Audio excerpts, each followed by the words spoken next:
عندك مثلا السماوة أيضا اللي موجود، هاي صحراء السماوة اللي تدق عليها السعودية واللي تريد تاخذها السعودية.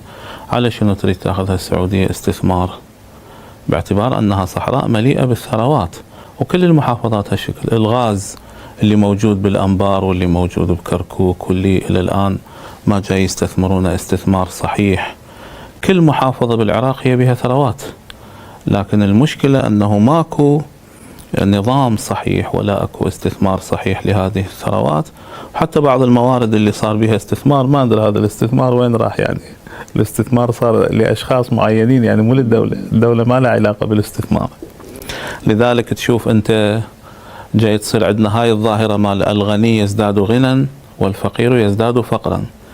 فيجيك المسؤول مقرطف سنتين ثلاثة، شو قصور وسيارات وإمكانيات مفتوحة، مع أنه يجون على المواطن خطية يقولوا له أنت إذا اشتريت لك بيت بأكثر من 1,000,000 دينار 100 مليون دينار حولهن بالبنك وكون نعرف من أين لك هذا ومنين جبت 100 مليون، كون تجيب لنا سند لو تجيب لنا مدري شنو، يلا نخليك أنت تشتري بيت.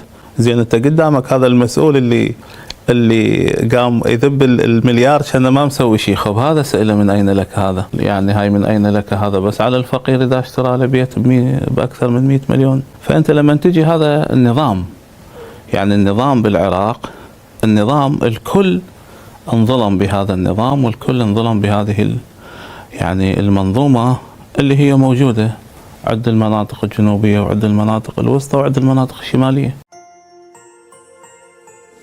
قناة تغيير مود.